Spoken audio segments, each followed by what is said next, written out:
स्क्रिप्टचं पाठांतर कसं करावं?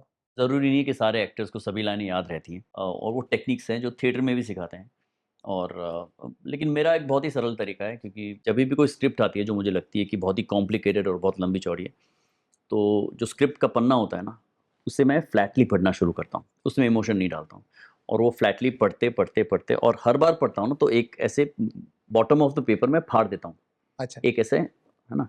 तो ऐसे फाड़ते, फाड़ते, फाड़ते, फाड़ते जब 40 बार पढ़ लेता हूँ ना, तब जाके वो स्क्रिप्ट छोड़ता हूँ मैं। और वो 40 बार ज़ोर से बोलकर स्क्रिप्ट को पढ़ना ज़रूरी है। तब जाके अल्फ़ाज़ों से दोस्ती होगी, वो अपना पाओगे और फिर आप रिप्रोड्यूस कर पाओगे। कलाकारांनी आर्थिक नियोजन कसं करावं?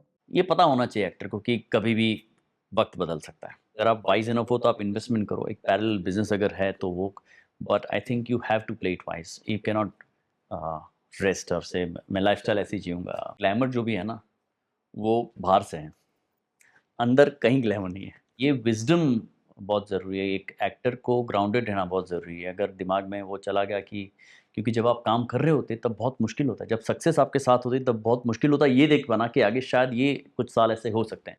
काम व कुटुंब यामध्ये संतुलन कसं साधावं? बैलेंस पहले से रखना थोड़ा ज़रूरी है, वरना आप भी बहुत लॉस्ट फ़ील करेंगे। आपको पता नहीं चलेगा आपकी फ़ैमिली कौन-सी है क्योंकि 12 घंटे आप जागते हुए उन लोगों के साथ काम करते हो जो आपकी फ़ैमिली नहीं है और बाकी 7 घंटे आप उन लोगों के साथ होते हो जो आपकी फ़ैमिली है लेकिन आप सोते हो। तो आपको पता ही नहीं है sometimes you can lose perspective but I think ये बैलेंस इज़ द की। हे क्षेत्र फार अनिश्चित आहे. याबद्दल तुम्ही काय सांगाल? कलाकार बनना एक हॉबी भी हो सकती है और एक प्रोफ़ेशन भी हो सकता है। तो इच्छा और हॉबी से लेकर प्रोफ़ेशन की जो जर्नी है, वो खूब माँगती है और जैसे स्ट्रक्चर नहीं है, अब स्ट्रक्चर हो रहा है धीरे-धीरे, लेकिन ऐसा कोई भी स्ट्रक्चर नहीं है जो आपको बता दे कि आपको हर साल इतना कॉन्ट्रैक्ट हो गया आपके साथ, ऐसा कुछ भी नहीं है। कई बार कुछ एक्टर्स पहले 4-5 साल काम करते हैं, उसके बाद काम नहीं होता है। बहुत लंबे अरसे तक काम नहीं होता है और एक लाइफ़स्टाइल जो किसी ने बिल्ड की होती है, उसको फिर सस्टेन करना डिफ़िकल्ट हो जाता है। तो फिर ऐसी सूरत में या तो फिर हम रिट्रीट कर जाते हैं, वापस अपने शहर चले जाते हैं।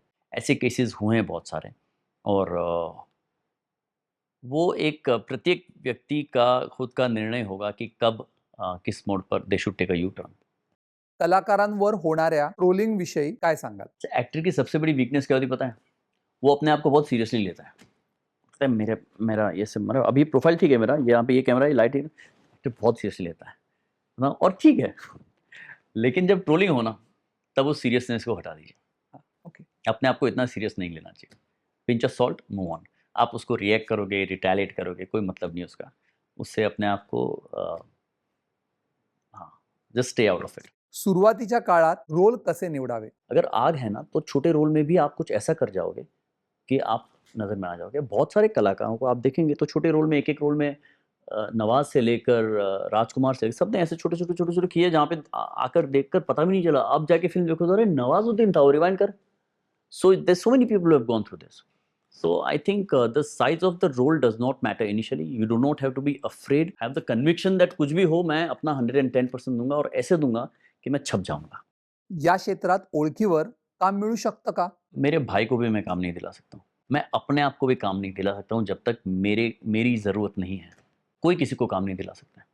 तो ये सोचना कि वो है वहाँ पे काम मिल जाएगा, कोई किसी को काम नहीं दिला सकता है। क्योंकि जो आँखें काम दिलाती है, उनकी आँखों में अगर आप उस किरदार को लेकर बैठे तो बात बनेगी, वरना क्योंकि आप मेरे दोस्त हैं, मैं आपको काम दिला दूँ और ऐसा दिला भी दिया ना, तो मुझे कोई ऐसा चांस नहीं लगता है कि वो फ्लरिश होके अचानक से कोई फाइनली कोई कुछ बन के दिखा देगा। टैलेंट 29%, हार्ड वर्क 70%, बाकी लक। ओ-टी-टीमुळे बाकी माध्यमांवर काही परिणाम होतो आहे का? कंटेंट कंज़म्पशन कैपेसिटी ऑडियंस के पास बहुत है।